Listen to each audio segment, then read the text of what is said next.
This is the story of a boy named Yoshikura Teshi, an F-ranker in a world filled with dungeons, monsters, and magic.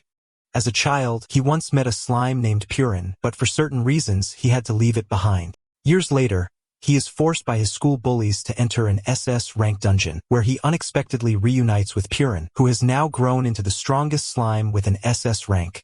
Tae-shur forms a contract with it, marking the beginning of their journey to survive by conquering dungeons. Along the way, they deepen their bond and face countless challenges together.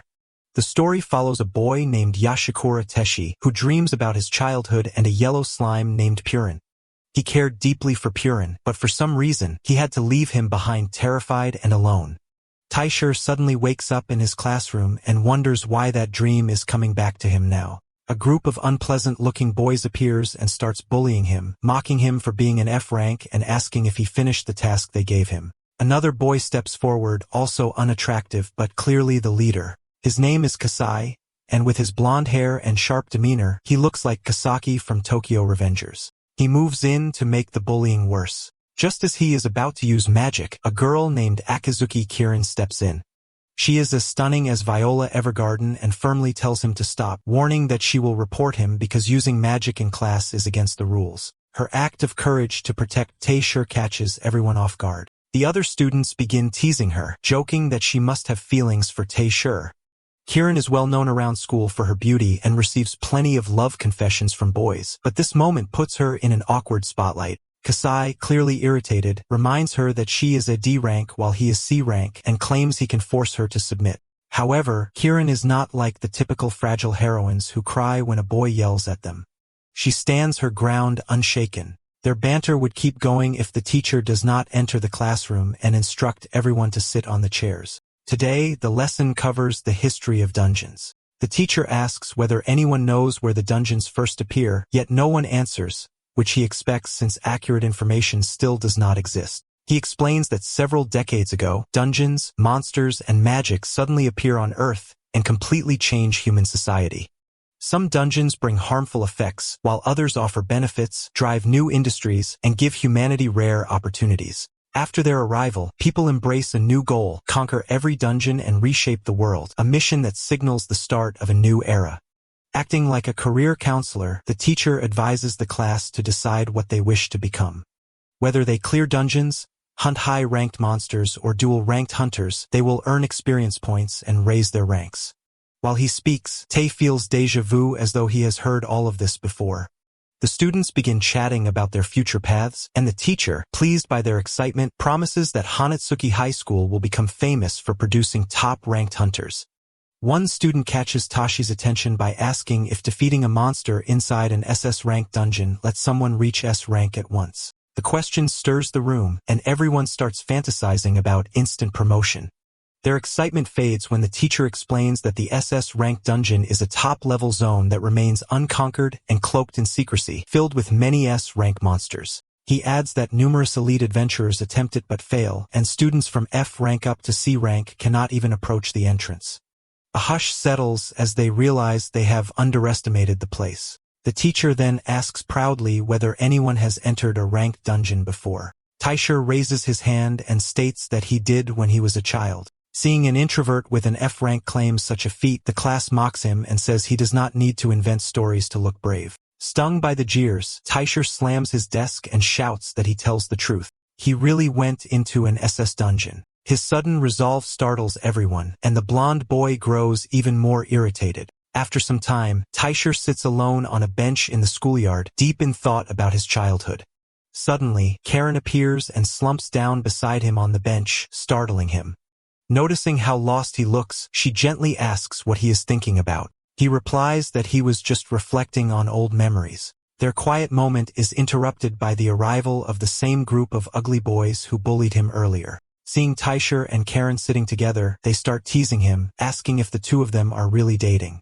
Kasai throws a camera into Tae-shur's lap and demands that he take a photo of the SS rank dungeon. That, he says, is the only way they will believe Tae-shur's claim.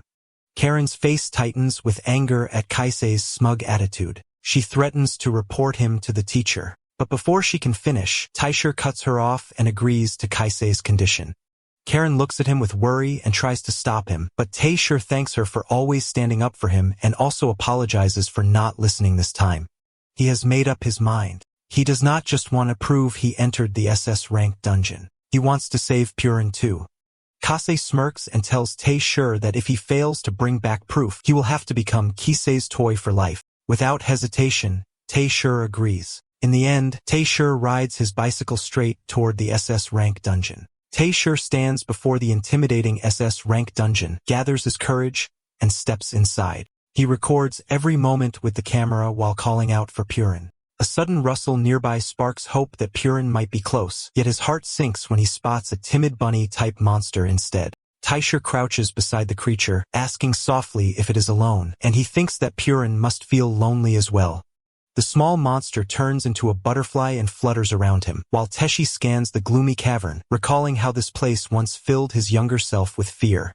Just as he begins to relax, a flying dragon monster swoops down from behind and strikes him, hurling him across the ground and leaving him injured. Before he can gather his thoughts, the monster launches a second assault. It mocks in for daring to enter an SS-ranked dungeon without fighting back. This creature is far from mindless. It smashes the camera that Tae-shur brought and continues to taunt him. Staring at the broken camera, Tae-shur sinks into despair as memories of the bullying at school flood his mind. Then resolve burns inside him. He decides he will hunt this monster because he is tired of being labeled trash. He grabs a wooden stick lying nearby. He vows not to leave until he finds his beloved yellow slime, Purin. His determination mirrors that of Takemaki from Tokyo Revengers, who rises after every defeat to reclaim the love of his life. Tae-shur steps forward, yet his newfound courage crumbles when the dragon monster blasts him with magic and wounds him deeply. The creature inhales, ready to unleash a stream of fire. Tae-shur feels helpless and watches his hope fade. At that moment, lightning crashes from the sky and strikes the dragon monster, roasting it instantly. Shocked, Tae-shur approaches the charred beast to see what caused the bolt.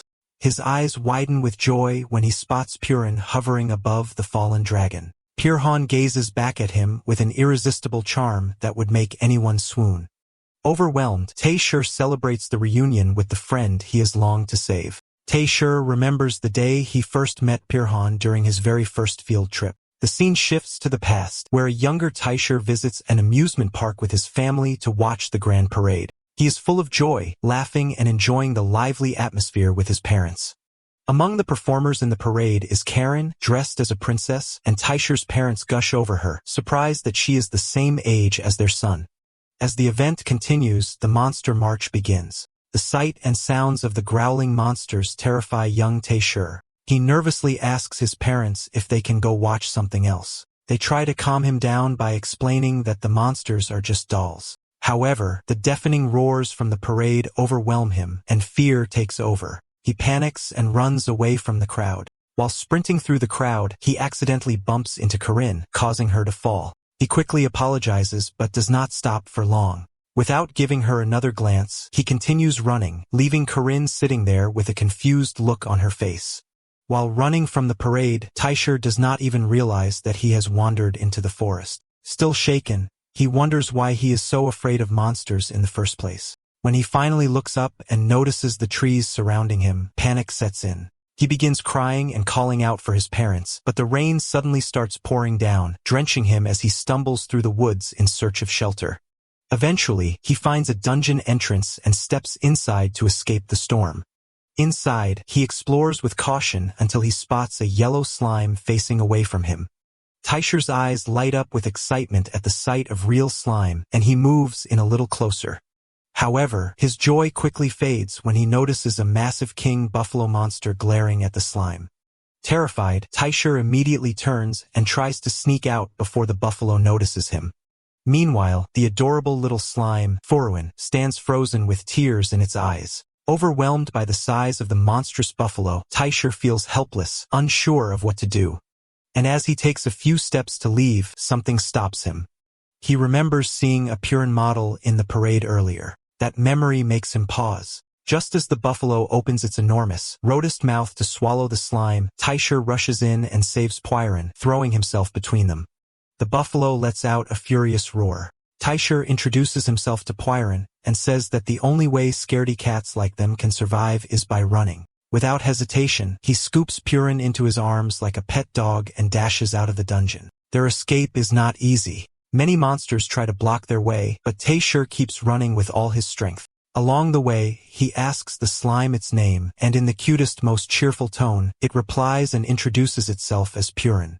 The two instantly bond and become friends. Feeling proud of his brave act and wanting to stay with his new companion, Taisher decides to take Pyron back and make a contract. But when he returns to his parents, his excitement fades as they scold him. They tell him he is too young to make a contract and should not bring back monsters. With tears in his eyes, Taisher walks Pyron back outside the dungeon. He sees that Pyron looks hungry, so he offers him some bread, which Pyron happily eats. Taisher continues to cry, knowing he cannot take Pyron with him because he is too weak. He gently promises that one day, he will return to make a contract with him after becoming stronger. With that, he says goodbye. Pyron walks back into the dungeon with a bright smile. But from behind, Taisher sees the loneliness in him. Later, Taisher learns that the place where he met Pyron is actually an S-rank dungeon. If he wants to make a contract with Pyron, he must grow stronger, but he has no power or skills to help him. 6 years pass, and Taisher remains the same. Nothing changes. He is still in F rank, but things are different for Pyron, who becomes very strong. The scene returns to the present, where Taisher holds Pyron in his arms and showers him with affection. Pyron still has the same cuteness as before, but now he has a scar above his eyebrow that gives him a cool bad boy look. Tears well up in Taisher's eyes as he finally reunites with Pyron after so long. He is amazed to see how powerful Pyron has become while he is still weak and unable to form a contract. Pyron climbs onto Taisher's shoulder and snuggles into his neck, as if urging him to make the contract. Taisher refuses, saying he is still too weak to stay by his side. But Pyron suddenly uses his magic, and Tishy's appearance changes. He turns into a handsome, beautiful boy. A scar forms over his eyebrow, making it seem as if Pyron has possessed him. A glowing status window appears in front of him, asking if he wants to make a contract with Pyron and inherit his powers. Taisher stands in shock, speechless at what just happened. Taisher is completely baffled by what just happened, but when he sees how excited Pyron is to form a contract with him, he smiles and gladly accepts. A flash of lightning shoots across the sky, and in the next moment, Taisher returns to his original innocent self. He feels no changes in his body, and Pyron is nowhere to be seen. Just then, a memory flashes in his mind. His teacher once told the class that it is impossible to negotiate with monsters stronger than oneself. Feeling disappointed by his weakness, Taisher sighs, but suddenly Pyron cheerfully pops up above his head. Taisher lets out a breath of relief, overjoyed that he did not lose him. He quickly apologizes to Pyron, saying he could not form the contract because he is still too weak. At that moment, Pyron does something with his eyes that startles Taisher. Suddenly, he gains the ability to see other status information. He immediately checks and is shocked to discover that Pyron is an SS as ranked monster, while the dragon he defeated earlier was SS ranked. Teshi asks if seeing other stats is one of Pyron's abilities, but the adorable little slime does not respond. He is too busy drooling while eyeing the grilled dragon monster. Pyron stares at the dragon with so much hunger that it looks like he could swallow it in one bite. Watching this, Taisher recalls seeing monster meat being sold before and starts wondering how anyone could store something so massive. Then he remembers reading the ability store in Pyron's status window. He quickly orders Pyron to store the dragon. Pyron transforms into a giant slime and opens his mouth wider than ever, swallowing the dragon whole in one smooth gulp. Taisher watches in amazement, then crouches to gently coo at his old friend. Pyron enjoys the attention, and the two begin chatting as they walk, reminiscing about their first meeting. While they continue their walk, Pyron senses something behind them and turns around. Taisher follows his gaze and freezes in horror. Behind them stands a terrifying creature, known as the Queen Spider, with a grotesque human face, planted on a giant spider's body. Without warning, it lunges at them. Pyron reacts instantly and covers Taisher's body, transforming into a full slime suit that wraps around him like armor. They begin running with the queen spider chasing close behind, spraying deadly poison that melts through the rock around them. Taisher and Pyron come to a stop, and Taisher warns his friend to be careful. Pyron detaches and moves toward the queen spider's head, and Taisher immediately realizes that must be its weak spot. But before Purin can act, the queen spider grins and fires her poison directly at him. The attack lands, and Purin appears to melt before Taisher's eyes. Just when it seems like everything is lost, Taisher's body glows and transforms back into his handsome form. In one swift move, he slashes all of the queen spider's legs with his blade. During the battle, Taisher realizes the contract with Pirhan must have succeeded after all. With confidence, he leaps forward and slices the queen spider's head clean off. As the battle ends, both Purin and Taisher return to their original forms. Together, they continue walking through the dungeon, laughing and talking about their wild adventure. Taisher arrives home with Purin riding along on his bicycle and immediately notices that the house is in total chaos. It looks exactly like how a room does after a bunch of girls finish getting ready for a wedding, as if they were never planning to come back. While Taisher rushes to clean up the mess, Purin excitedly bounces around the room, exploring every corner. Embarrassed by the state of the place, Taisher tries to tidy up quickly. As Purin continues exploring, it stops in front of some framed photographs. They are pictures of Taisher's late parents. Taisher gently explains that they passed away and that he now lives alone. While lighting incense sticks in front of the photos, he looks a little stressed, but Purin chirps up cheerfully, trying to brighten the mood. Taisher smiles, genuinely happy to have Purin with him again. Out of nowhere, Purin begins making strange noises. Taisher quickly guesses that it must be hungry, so he heads to the fridge to find something to eat. Inside, he finds only a lonely jar of Kewpie mayonnaise. He sighs and tells Purin that he's out of money for the month. As he wonders if they'll end up eating just the mayo, Purin suddenly transforms into a black dragon, attempting to explain that it has a whole dragon stored. Taisher immediately catches on and suggests that since monster meat is sold as food in the market, they might be able to cook it if they follow proper instructions. He wonders how they can release the stored dragon and questions whether giving Purin a direct order would work. But the idea of releasing a full-size dragon and residential area makes his heart skip a beat. He imagines houses getting flattened in seconds. Panicked, he pleads with Purin to handle it carefully.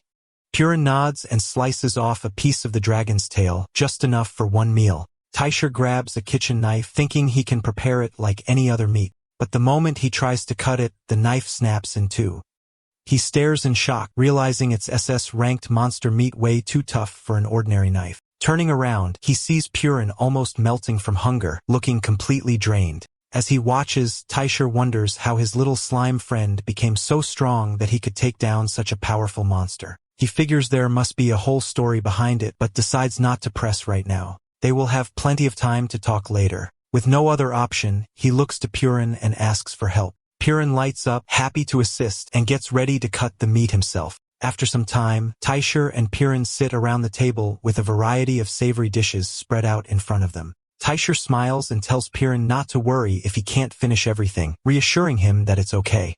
Hearing this, Purin becomes even more cheerful and excited. However, Taisher quickly begins to regret those words. In an instant, Purin devours every single dish on the table, plates included. Taisher stares in disbelief, shocked that Purin is still hungry, even after eating so much. Determined to keep his promise, Taisher gets up and heads to the kitchen to make more food. Once the second round is ready, Purin gulps it down just as quickly, but the hunger still isn't gone. Taisher prepares an even larger batch of food more than ever before and sets it in front of him. Yet again, Purin devours it without hesitation. In the end, Purin eats enough to fill the stomach of an entire dragon. Finally, after what seems like an endless feast, he lets out a content sound and sits back completely satisfied. The next morning, Taisher prepares for school, and as he brushes his teeth, he frets about their food budget and the hunting he will need to do to keep them fed. Yet simply being with Purin fills him with joy, so he gladly plans to cook for his friend. After he slips on his coat, he glances at Purin, who still sleeps on the bed, and he steps closer. Watching the slime rest so peacefully, he thinks with delight that the Purin he searched for so long is right here on his own pillow. The moment feels unreal because when Purin is beside him, he feels as if he has found a missing family member. He considers waking Purin so they can head to school together, but memories of the bullying he endures their flood back. Worried that Purin will feel disappointed if it sees his weak side, he decides to leave alone. As he turns to go, Purin stirs, climbs onto his shoulder, and nuzzles his cheek. Taisher strokes him gently and explains that breakfast is ready, so Purin should eat while he is gone. He adds that he will pick up ingredients for dinner on his way home. Hearing this, Piran starts squealing like a spoiled child. Taisher tries to calm him and says he cannot bring him to school, but Piran only cries harder. With no other option, Taisher agrees to take him along, provided that Piran stays hidden inside his bag. Taisher reaches the school, and while he walks across the grounds, Kasai and his two unpleasant friends stride up to him. Kasai drapes an arm over Taisher's shoulder, and with an arrogant smirk, points out that before class, they need to settle the promise they made last time. He snaps his fingers and orders Taisher to follow him. Kasai and the other boys drag Taisher into a corner and kick him hard, making him fall to the ground. They sneer and mock him, asking if he had fun playing hero in an SS-ranked dungeon. Taisher slowly gets back up, clutching his bag tightly. His expression is calm, confident, and nothing like his usual self. He looks them in the eye and replies that, yes, he did have fun, and it was all thanks to them. His answer angers the bullies even more. They demand the footage they had asked for earlier. At that moment, Taisher suddenly remembers the camera that was broken by the monster during his trip. He freezes, realizing he completely forgot about it. Panic sets in as he wonders how he will pay them back, especially since he has already run out of money for the month. Teshi stays silent, and Kisei's temper boils over. He steps forward and prepares to hit Teshi with magic. Just then, Piran bursts out of the bag, catching everyone by surprise. Kasai and his friends laugh, thinking it is just a weak, ordinary slime. Confident in their power, Kasai releases his magic to attack Taisher. But this time, Taishi channels his own magic with Piran's help. A flash of energy erupts as Taishi counters Kasai's attack, forcing him down to his knees. The sudden clash stuns the bullies. Watching their leader struggle, the others rush in to attack, but Taishi easily blocks their punches with swift movements. His calm yet powerful presence leaves the bullies shaken. For the first time, they see a side of Taishi that terrifies them. Meanwhile, rumors of the fight quickly spread throughout the school. Hiren hears the whispers and rushes to the scene, only to find Taishi standing in front of Kasai with a cold and threatening look in his eyes. He demands that Kasai apologize for all the bullying if he wants to be saved. Without realizing it, Taisher is now wearing the same expression the bullies once wore, feeling a dangerous sense of superiority. Kasai, furious and humiliated, stands up and tries to strike back. Taisher steps forward with a terrifying intent, his presence so overwhelming that it feels unnatural. Just as he is about to land a blow on Kasai, Kiran jumps in to stop him, and his attack ends up injuring her. Piran reacts instantly and crashes into Kasai, sending him flying into his friends. Taisher turns to Kiran and reaches out his hand to help her, but she pushes it away and tells him he cannot become like the bullies. She reminds him that he is a kind person. Her words hit Taisher deeply. In that moment, he realizes he has turned into the very thing he hated, just like Eren, who hated the Titans but became one. Taisher sees that a little power has already made him hurt someone he cares about. He quietly apologizes to Corinne and tells her to go to the nurse's office. She shakes her head and says she is fine and that they should head to class. Before they can move, Kasai attacks again. This time, Taishi speaks the world seal, a word that activates his power and immediately suppresses Kasai's strength, much like how Toji Inumaki uses cursed speech in Jujutsu Kaisen. Tashi tells Kasai that his power has been sealed, and that if he wants it back, he will have to find him. The bullies, frightened and speechless, run away. Afterward, Taisher tears a piece of his uniform and wraps it gently around Kiran's arm to stop the bleeding. Kiran tells him not to ruin his clothes, but he replies that it is fine because he is quitting school today. He thanks her sincerely for always being there for him, then turns and walks away in silence, his heart heavy. The next day, Taisher, dressed casually, comes to the office to complete his school withdrawal process. Students notice his presence at the office since it is so unexpected, and they begin whispering and trying to figure out why he is dropping out. The troublemaker trio behaves unusually that day, sitting quietly in class because they realize they are in trouble and feel irritated. On his way home, Taisher runs into Karen. He suddenly asks if she has treated her injury. Karen assures him there's no need to worry and says she already got it taken care of. Still feeling bad, Taisher apologizes again, insisting that he never meant to hurt her. Karen smiles and reassures him that she is fine, even showing him her arm to make him feel better. Taisher then asks why she was standing at the school gate. Karen explains that she left school due to urgent business. When she asks about the withdrawal process, Taisher interrupts and tells her it wasn't difficult and that the staff seemed to have been expecting it. With a saddened expression, Karen asks him to keep attending school and questions why he feels the need to leave so badly. Taisher thanks her for her concern, but firmly says that returning is not possible. She got hurt because of him. After gaining so much power, he failed to control it properly. He fears that if something like today happens again, he might end up putting the entire school in danger. So in the end, staying in school after all these incidents would only be selfish. To use this power the right way, he needs to become a proper ranker. Karen believes that he must be feeling lonely, and it must be hard for him to carry that weight alone. Just then, Purin pops out of his bag and cheerfully assures her that there's no need to worry as long as Purin is with him. Seeing this, Karen realizes the true source of Taisher's strength. She believes in him and supports the path he has chosen for himself. Taisher knows that Karen has helped him many times and wants to do something in return. Before parting ways, they exchanged numbers and promised to stay in touch. As she walks away, she turns back and says goodbye with a smile. Shortly after, Taisher receives a call from an unknown number. A voice on the other end tells him to save the number and reminds him to repay the kindness, making it clear who the caller is. She has been trying to tell him for a long time, but has never found the right words. Now she finally manages to say that she has believed in him from the very beginning. She also adds that she is glad he returned safely from the SS rank dungeon, then ends the call. Her words make Taishi blush. On his way, he feels incredibly happy knowing that the heir of the Ikazuki group, who also works as the group's exclusive model and is one of the most popular girls at school, is on his side. Meanwhile, Purin, sitting on his shoulder, seems a little jealous. At the same time, Karen sits quietly in her car and makes a call to ask about her mother's condition. The person on the other side of the line tries to calm her down, telling her not to worry and that everything will get better. Even in this tough situation, Karen keeps thinking positively and remains confident that her mother will recover. Now that Tishi and Paran are free for the day, they walk around aimlessly.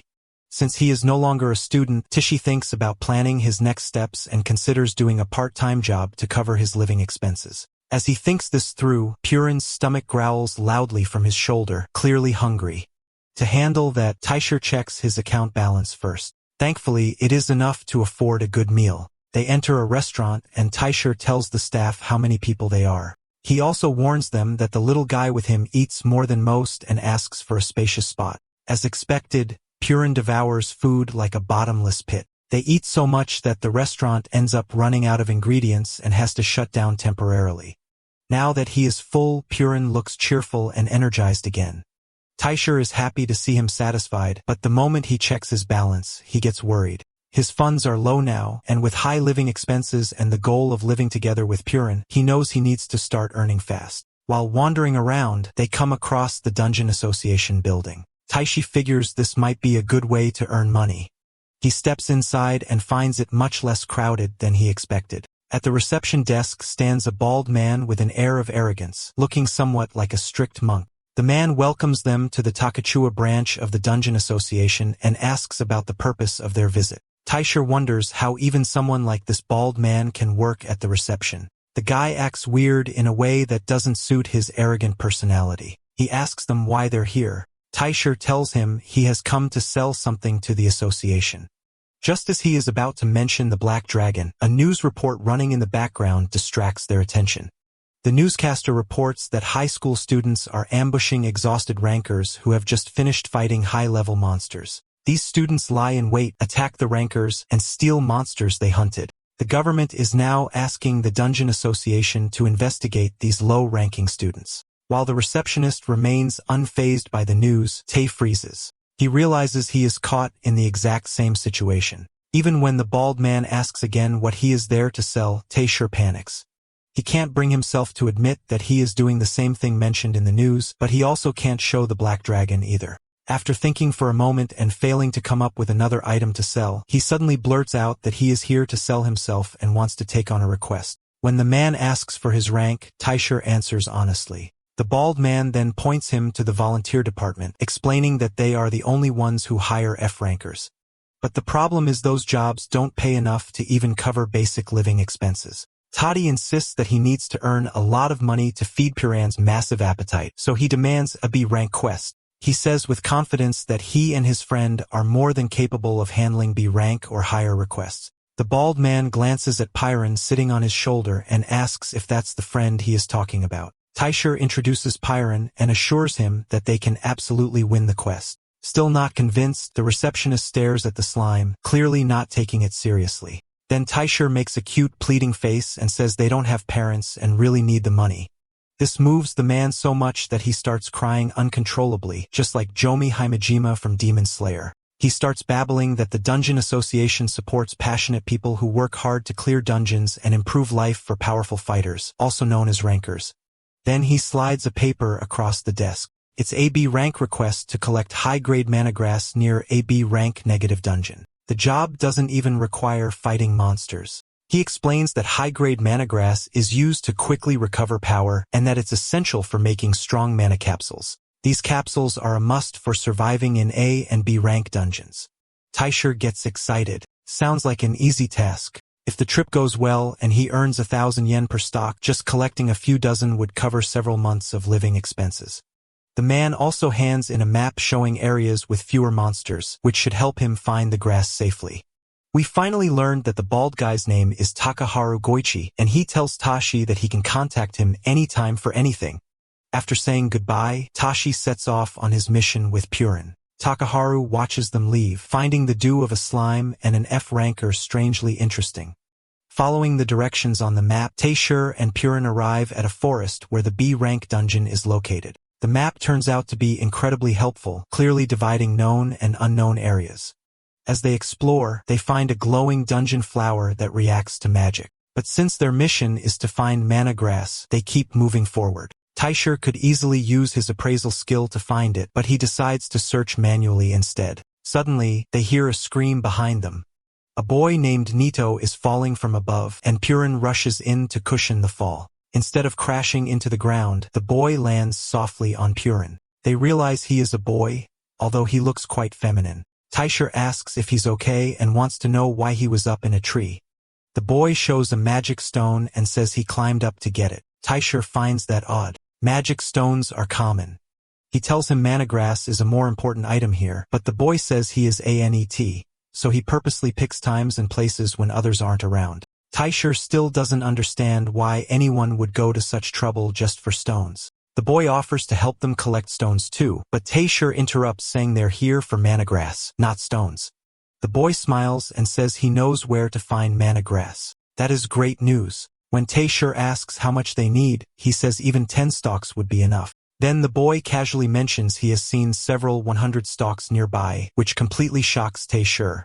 Taisher gets excited after hearing about the location of several 100 mana grass and quickly wants to know where they are growing. The boy tells him that he heard from some grapevines that a large amount of mana grass, along with rare plants, grows around a cave called the Unknown Territory inside a B-rank dungeon. Without even thinking about the danger, both TC and Piran get desperate to enter the cave. On the other hand, the boy gets anxious after hearing the name of the cave and tries to stop them from going in, warning that there are too many monsters inside that might kill them. But Taisher stays unbothered. He is determined to achieve his goal because he needs a lot of mana grass, and he knows that the grass outside the cave won't be enough. He begins moving toward the cave, bringing the boy along even though he seems scared of the monsters there. As they get closer, they hide behind some bushes and look at the entrance of the cave. The boy confirms that they have reached the cave, but warns again that it would be dangerous to enter. Taisher doesn't listen. He sends Purin inside first, and soon they hear strange noises from within. When they enter the cave, they find a dead dragon lying on the ground. The boy tells them it is a C-ranked monster. Taisher isn't surprised to see the dragon already dead, but the boy is completely shocked and speechless. Then they realize that Purin is the one who took out all the monsters lying there. Suddenly, they feel the ground shake. It's an earthquake caused by a B-rank stone golem monster. It turns out Purin didn't catch this one, because it must have been hiding behind a rock while Purin was dealing with the others. Tashi tells the boy, Neat, to get to a safe place and then rushes forward to fight the golem himself. With Purin's help, he finishes off the monster in seconds. Neat is mesmerized and shocked that they were able to defeat such a strong monster with just one hit. Still overwhelmed, he asks what their rank is. Almost in tears from fear and confusion, Nito pleads with them, saying they should understand their weaknesses and know their own limits. According to him, ignoring those things isn't wise. Their eyes catch sight of a rare plant nearby, but the boy, Nito, wants to tell them all about its history. However, Taisher and Paran are too busy observing the surrounding plants to pay attention. They continue moving ahead in search of mana grass, while Nito remains occupied, still trying to guess their rank. The only ranks that come to mind are top-level ones. Taisher tells him that it's not about luck or rank. It's the power of friendship that made Purin so strong, and he hopes to become like him someday. Nito is touched by their bond and praises their friendship, saying he wants to learn from them. Suddenly, Purin notices a strange light glowing from a corner and rushes toward it. Taisher and Nito follow him, and to their surprise, they discover not just hundreds, but thousands of mana grass growing in the area. Joy fills their hearts. With this much, they can cover not just months, but even years of living expenses. Taisher picks some and stores them in his bag, preparing to move ahead, but Neat becomes tempted and wants to take more. Taisher, being kind-hearted, doesn't show any greed. He only takes what he needs and reminds Nito that others in the ecosystem might need them too. He advises him to do the same and only gather what is necessary. Inspired by these words, Nito agrees, and they leave the cave together smiling and satisfied. But happy moments never last long. Just as everything seems fine, a large monster suddenly appears out of nowhere and prepares to attack Nito, who has no idea that danger is right behind him. The monster, which resembles a buffalo but walks upright on 2 feet, proudly stands before Taisher after swallowing Nito whole. Its pride is short-lived though, as it suddenly feels punches coming from inside its mouth. In the next moment, Nito bursts out completely covered in slime. It turns out that Purin had attached itself to Nito just before the monster swallowed him, protecting him from harm. Taisher, who has been anxiously watching, feels a wave of relief wash over him. He rushes toward Nito and asks if he is all right. Nito, trembling and confused, frantically tells him that everything suddenly went dark, and then he felt something soft and warm surrounding him. With tears in his eyes, he thanks Taisher for saving him. Taisher lets out a deep breath and quietly says he is just glad he could protect someone this time. He adds with a heavy heart that he does not want to lose any more people who matter to him. Hearing those words, Nito is moved and throws his arms around Taisher, hugging him tightly and promising that he will never die. Right in the middle of their heartfelt moment, Purin ends up squished between them like a little jelly sandwich. Taisher arrives at the dungeon association with Nito walking nervously beside him. The crowd inside is overwhelming, and the introverted Nito clings tightly to Tashi's sleeve. Trying to reassure him, Tashi gently explains that they are here to sell mana grass. At the front counter, Takahara welcomes them with a friendly smile, and Tashi greets him in return. Nito becomes even more anxious when he spots a tough-looking man nearby, shrinking further behind Takashi. Trying to ease the mood, Takashi introduces Nito to Takahara and informs him that they are there to report the completion of a request. Takahara is impressed to hear this. Just then, the soul of the stone Hashira reacts emotionally again with tears welling in his eyes. Takahara asks Tashi to hand over the mana grass, but his eyes widen in shock when he sees the massive quantity Tashi has collected in such a short time. He immediately suspects that Taishi must have gone to the cave located in the unknown territory, a place said to be guarded by a brank monster known as the King Wild Boar. He asks Taishi directly about it. Before Taishi can respond, Nito jumps in excitedly and blurts out that Taishi defeated the King Wild Boar with just 1 hit. Takahara stares at them, stunned into silence. Taishi then asks if they can sell the meat and bones of the monster. Nito looks confused and reminds Taishi that he said the meat was for Purin. Tashi clarifies that most of it is for Purin, but he plans to sell a small portion. Takahara takes a deep breath and regains his composure. He tells them that defeating the King Wild Boar means they successfully cleared a B-ranked dungeon. This news makes Tashi, Nito, and even Purin incredibly happy. Takahara asked them to wait a bit while he processes the settlement. As he works, he can't help but wonder how someone with an F rank managed to take down a B rank monster. After a short while, both Tashi and Nito receive the payment directly to their phones. Their eyes light up with joy when they see the large amount of money, and they exchange cheerful glances. Takahara informs them that their harvest ranks among the top 5 for the week and asks what they plan to do with the reward. Taishi replies that he'll pay all his overdue rent and buy lots of food for Purin. With a smile, Takahara wishes them well and says he will contact them if any new quests come up. As Taishi and Nito walk away happily, a few onlookers glance at them with curiosity and envy. Meanwhile, Takahara quietly hopes to see Tashi again. After leaving the dungeon, Nito thanks Tashi with a heartfelt smile. He says that after meeting Tashi and Paran, he finally realized that life is not just about himself. From now on, he wants to live honestly and be true to who he is. Taishur encourages him warmly, telling him that he believes in him and knows he can do it. Nito then says goodbye, promising that the next time they meet, he will be stronger and they will definitely form a team together. As Nito walks away, Taishur looks down at Purin and gently pats him. He tells him that since they met, his life has been filled with good people and meaningful connections. Excitedly, he tells Purin that after paying the rent, they will go shopping. Hearing this, Purin bounces with joy. The two spend the entire day exploring crockery shops, browsing clothes, and trying different foods. They enjoy every moment, laughing and playing as they strengthen their friendship even more. Later that evening, after a long and tiring day, Taishur relaxes in a warm bath with Purin floating beside him. He leans back and says that he hasn't felt this peaceful in a long time. Purin seems just as happy, enjoying the bath after the busy day. While soaking in the water, Taishur's thoughts drift to Karen. He starts to feel a bit worried about her, thinking back to what happened at school. Just then, Purin splashes gently to get his attention. Taishur looks at him and guesses that Purin is trying to tell him to reach out to her if he's worried. After the bath, he picks up his phone and hesitates for a moment, wondering if it's too late to call. He decides to send a message instead. But before he can type, the phone starts ringing, which makes him jump. Seeing Kieran's name on the screen, he freezes for a second before nervously answering the call. Kieran asks if he's alright. Taishur quickly assures her that he is fine. In return, he asks about her, noticing that her voice sounds a little off. She goes quiet for a moment and the line fills with silence. While still on the call, Taishur tells Karen that he cleared AB ranked dungeon today, and that from now on, he plans to take on more requests from the association to earn money. Karen, keeping her voice calm, tells him about Kisai. She says that Kisai has been making a scene at school, complaining that he can't use his skills, yet he still has no intention of apologizing to Taishur. She adds that she will do whatever it takes to make sure he is punished for what he did. Just hearing Kisai's name makes Taishur feel sick to his stomach. Meanwhile, Purin, completely unaware of the serious mood, floats happily in the bathtub while playing with a little rubber duck.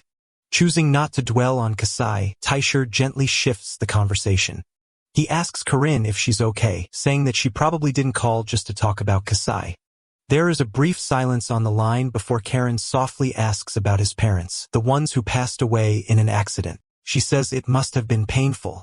Taishur pauses, his expression softening. He quietly replies that, yes, it was painful, but now he has decided to live a happy life with his parents in his heart and with his precious friends beside him. Kieran thanks him with tears in her eyes for answering such a strange and personal question. Feeling that something is not right, Taishur starts to ask her what's really going on. But before he can say anything, Kieran quickly says she has to go and ends the call. After hanging up, Karen sits alone in a hospital room, tears quietly running down her cheeks. In front of her is a hospital bed, and it becomes clear that Tishi's feelings were right. Something is truly wrong. On the other hand, Tishi turns to Purin and asks if it also felt like something was wrong with Karen. Purin makes a worried face in response, showing that it shares his concern. As Taishi continues to think about Karen, his phone buzzes with a message from his homeroom teacher, Sasamori. The message says that the principal wants to speak with him about his school withdrawal and asks him to come to school the next day. The following day, Taishur stands in front of the principal's office, hearing students whispering nearby. They talk about how he defeated Kasai and the others and even cleared a B-ranked dungeon. Ignoring the murmurs, Taishur steps into the office where his homeroom teacher is already waiting. After taking a seat, he politely asks the principal what business he has with him. The principal calmly informs him that his expulsion has been cancelled, which catches Teshi completely off guard. Sasamori then explains that Karen told them the real reason behind his decision to leave the school. Looking uncomfortable, the teacher admits that if Taishi had told him about the bullying, he might have helped. Taishi can't help but think sarcastically about all the times he tried to speak up and was ignored. The principal reassures Taishur that he does not need to attend school every day. As long as he submits reports of his activities at the Dungeon Association, his attendance will be flexible. This statement confuses Taishur, who wonders how the principal even knows about his work with the association. Then the principal curiously asks why Taisher kept such powerful abilities hidden from everyone for so long. The question leaves Taisher feeling humiliated as it becomes clear that they are only asking him to return to school because of his strength. Taisher calmly but firmly rejects their offer, saying he does not wish to rejoin the school and wants to continue living his new life. The principal does not react much to this and instead calls Kasai and his two friends into the room. The three boys bow before Taisher and apologize, though their tone and expressions make it obvious that their apology is forced. Taisher is caught off guard by the sudden display while Piran, sitting quietly on his lap, shifts uncomfortably and grows tense. The principal stands up and walks over to Kasai. He turns to Taisher and assures him that Kasai and the others will receive proper punishment. He also promises to discipline the homeroom teacher who ignored the bullying and allowed it to continue. All he wants is for Teshi to return and become the pride of the school. Hearing all this, Teshi begins to feel that the terms are reasonable. With such changes, maybe he could finally live the school life he once dreamed of. But just as he starts thinking about accepting the offer, he notices Purin staring furiously at the others. Purin is radiating a dangerous aura, the same one it gives off when it senses monsters with hostile intent. Recognizing this, Taisher quietly picks up his bag and stands. Without saying much, he tells them that he will think about it and walks out of the room. The principal and the others call after him, but Taisher does not stop. Outside the office, Taisher gently pats Purin to calm him down. Just then, Karen comes running toward him. Seeing her, Taisher's face lights up with happiness. After a while, Taisher and Corinne sit together on a bench in the schoolyard. The atmosphere is quiet, and Taisher begins telling her everything that happened in the principal's office. Corinne listens carefully, surprised that even the principal personally stepped in to cancel his expulsion. Still, she smiles and says she's glad the issue has been addressed. Taisher turns to her and thanks her sincerely for helping him. Hearing that makes Karen visibly happy, but as she looks at him, she notices a hint of sadness in his expression. Gently, she asks him why he still looks down even though the problem has been resolved. Taisher hesitates before replying that he's still unsure about coming back to school. Karen listens quietly for a moment and then advises him that finishing school would be important for his future. Then with a soft smile, she says she also wants to spend her school life with him. Her words hit Taisher like a wave. He blushes, flustered, and stares at her in disbelief. It feels unreal to him. He's just an F rank, and she's the most admired girl in the school. The thought that she might actually like him catches him completely off guard. He takes a deep breath and tries to calm himself, slowly regaining his composure. Just as he opens his mouth to respond, Kieran's phone rings. She answers it and goes completely silent for a moment. Then, without saying a word to Taisher, she suddenly stands up and begins to run. Taisher and Purin are left sitting there stunned. Confused by her abrupt change in behavior, Taisher quickly gets up and starts running after her, calling out her name as she disappears into the distance. Taisher catches up to Karen at the hospital where her mother is admitted. While he stands in the corridor short of breath, he notices a crowd gathered outside the room where Karen is talking to her father. The moment her father lowers his head in silence, Karen drops to her knees and cries out for her mother. From this, Tashi understands how serious the situation is. A little later, Karen sits beside her mother's bed while Tashi waits on a bench in the hallway with her father. The man asks if Tashi is in Karen's class. Tashi explains that he used to be but has already left school. He knows this man as the chairman of the Ikazuki group, a figure he often saw on the news. Tashi once imagined him as a stern business leader, yet the sorrow on his face is something he never expected. Kieran's father thanks Taisher for being her friend. He admits that he hid behind work and neglected his family, so he feels he has failed Kieran. Taisher replies that Kieran always looks out for others and often helped him. At this, the chairman says his cheerful daughter changed completely when her mother fell ill. He did not notice her sickness until it reached this point because he was consumed by his job. Now the doctors have told him to prepare for the worst, and no amount of money or the best medicine can change that. Taisher listens and then shares his own story. He tells the chairman that he lost his parents in an accident and was left alone until Kieran encouraged him during class by offering to do math homework together. Her words motivated him to keep moving forward. He assures her father that this time he will be the one to help Kieran. Purin, sitting on Taisher's shoulder, nods with the same determination. Relieved, the chairman says he is glad Kieran has such a friend. Just then, an assistant arrives to remind him of an online meeting. He stands, apologizes for having to work even in this situation, and asks Taishur to stay with Korin in case he returns late. Taishur agrees at once but has to bite his tongue when he nearly calls the man his future father-in-law. After the chairman leaves, Taishur watches Karen through the glass door. He turns to Poirin and asks if there might be a way to save her mother. Poirin thinks for a moment, then climbs onto Taishur's head and projects an image of a flower. Taishur looks puzzled. Poirin jumps to the floor, pretends to wilt like a sick slime, shapes its body into the same flower, then eats the slime shape and flexes as if stronger than before. The little performance makes TC laugh. He realizes this plant must heal Kieran's mother. Delighted, he asks where they can find it. Poirin shows an image of an SS-ranked dungeon. Taishur is shocked but quickly asks if Poirin is sure. Poirin remains as cheerful as ever, so Taishur agrees, thrilled that they have a plan. As they celebrate, Kieran walks out and calls his name. Taishur hushes himself, apologizing for making noise. Kieran says she is grateful he is there for her. She suggests he go home since it is late, but Taishur answers that he will leave only after her father returns. Again, he almost calls the man his future father-in-law, but stops himself. Karen tries to smile, though her eyes still show sadness. Taishur asks if she is really all right. She nods, saying she believes her mother will recover. Taishur gives her an encouraging reply, saying he too believes her mother will pull through.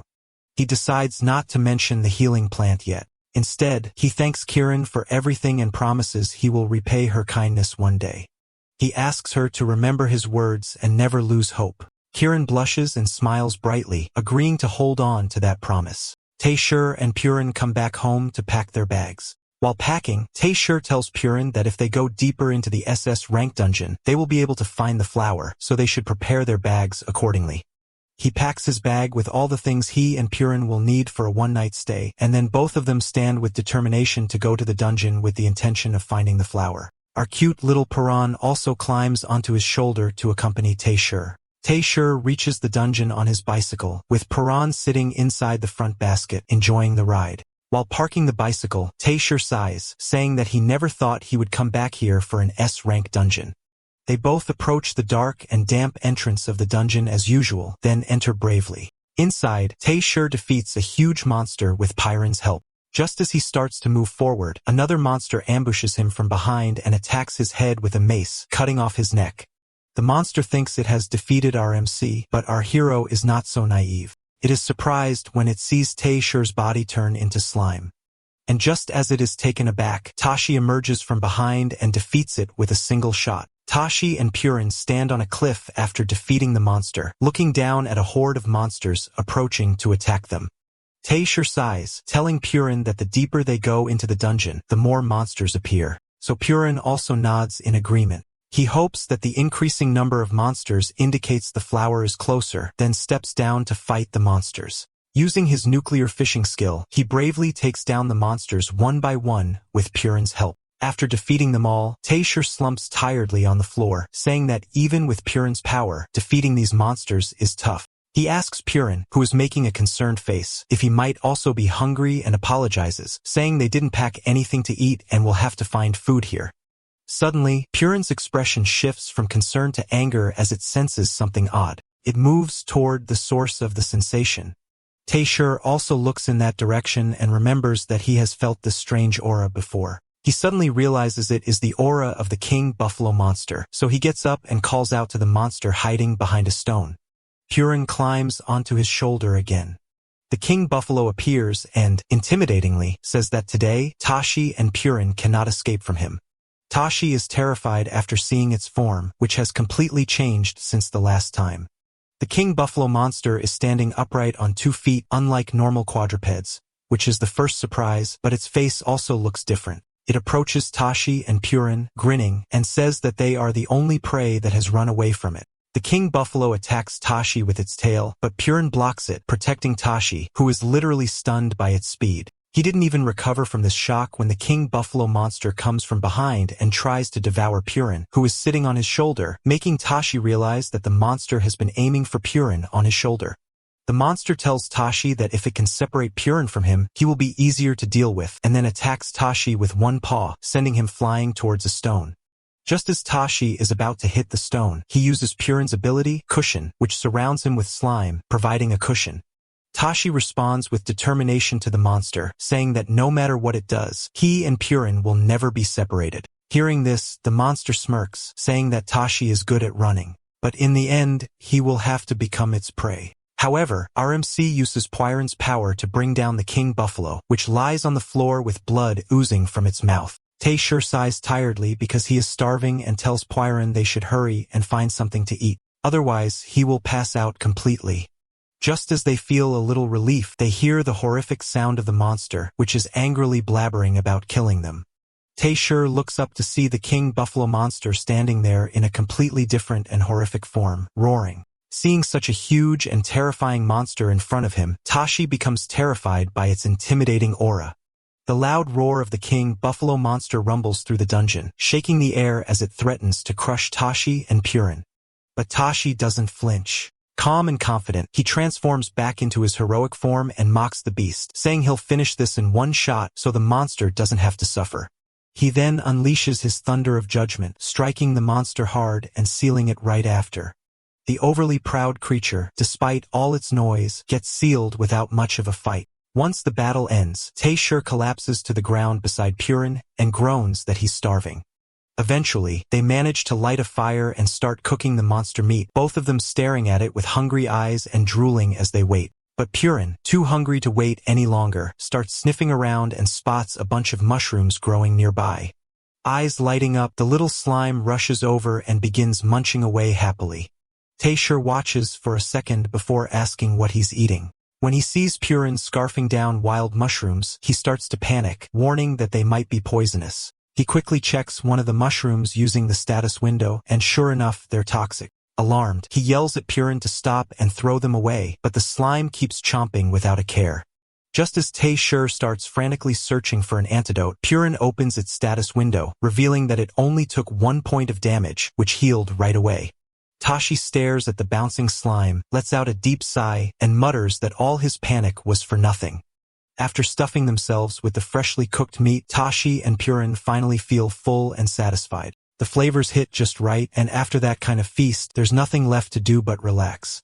Tashi stretches out and lies down on a cloth he laid on the ground, letting out a deep sigh of contentment. He tells Purin they'll head out later to look for some flowers. Hearing that, Purin lights up with its usual cheerful smile and eagerly agrees, happy to follow along with whatever Tashi has in mind. As Tashi slowly drifts off into a peaceful sleep, the atmosphere shifts. That sweet, bouncy Purin suddenly changes. Its soft, goofy expression sharpens into something fierce, like it just switched into Angry Bird mode. Without making a sound, it hops away quietly, heading off somewhere with clear purpose in its eyes. After a solid nap, Keishi slowly opens his eyes and stretches, feeling refreshed. But as he glances around, a frown forms on his face. Huron is nowhere to be seen. He quickly sits up and starts calling out for his little slime buddy. But there is no response. That is when it hits him. This dungeon holds painful memories for Purin. He clenches his fist, realizing he completely forgot about what this place meant to him. Regret washes over him. He never should have brought Purin back here. But after a moment, he takes a deep breath and pulls himself together. He knows what he has to do. If he focuses, he should be able to track him down. Determined, he sets off through the dungeon, scanning every corridor and listening for any sign of Purin. Eventually, he comes to a stop in front of a solid dead-end wall. He tilts his head, confused because something feels off. For some reason, he is sensing Purin's presence from behind that wall. Curious, he reaches out to touch it, and to his surprise, his hand passes right through. Before he can even react, his whole body follows, and he falls straight through to the other side. He grunts as he hits the ground, then quickly gets up and looks around. It is a hidden entrance. He mutters to himself, wondering who would even build something like this and what they were trying to keep secret. Just as he is about to brush himself off and fully stand, his eyes catch something ahead. He looks up, and what he sees leaves him stunned. Alright, that's the end of the story. Thanks for watching. See you in the next one.